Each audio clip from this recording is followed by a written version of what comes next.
and this undercover report would certainly suggest there is a major issue with the culture. Yeah, I mean, Leroy's made some really powerful points there, and I think that Sir Mark Rowley has probably had a real wake-up call when he had that information about this Panorama report documentary coming out. He probably thinks, and they have done a lot of good work, we cannot hide away from that, and he's tried very hard to exit these 1,500 officers. He's done a lot of training for those many officers. These officers sit in those units and they're hiding in plain sight. I think people ask me, has this shocked you? No, it hasn't shocked me. It hasn't come as any big surprise. I think what the shocking aspect of this is that in 2022, Charing Cross had Operation Bottom, and you had the number of officers that had all the WhatsApp groups, the misogynistic, the racist comments, everything. As I understand it, both David Carrick and Wade McCubbin were within the Charing Cross police stations where they would have their, where they were based, even though they were parliamentary and diplomatic protection groups. So they did start trying to address these issues. They dismantled the senior leadership team then. They moved people around. I think what they did was they got, they just thought, okay, this is fine, we've solved most of the problem here. What they didn't look at was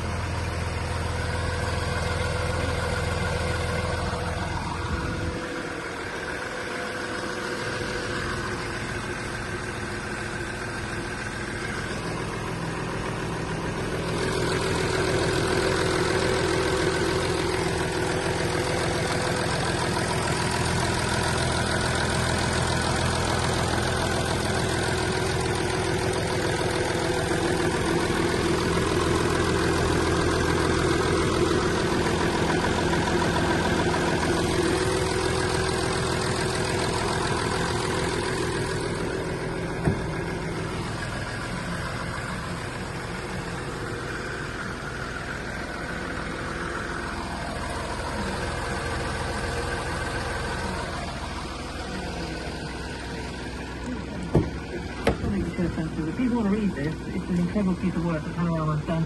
It's on the BBC News website. Sergeant Joe McElvenny is recorded talking in graphic terms about his sex life. He's talking about it openly, loudly, and apparently you can hear female colleagues, can you hear?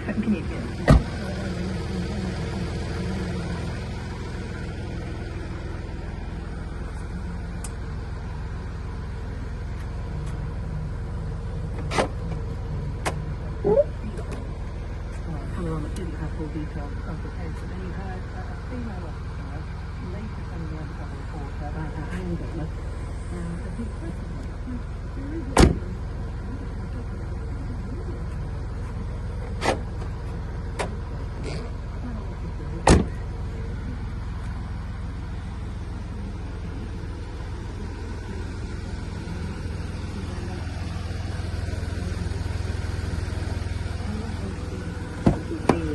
now, Sir Mark Rowley will say that we had a number of officers that are calling out the misogynists, the racists, Islamophobics and so on. The problem with that is police officers don't trust the leadership to talk about the problems because they feel, and I speak from experience here, they will feel that if they speak out, they're going to be subject to misconduct, they're going to be victimised, they're going to be isolated, there's going to be female blaming on those officers or Asian officers or the culture within the organisation. This label about banter still hasn't left policing. I think it's a real shame that there's a real issue here amongst the leadership.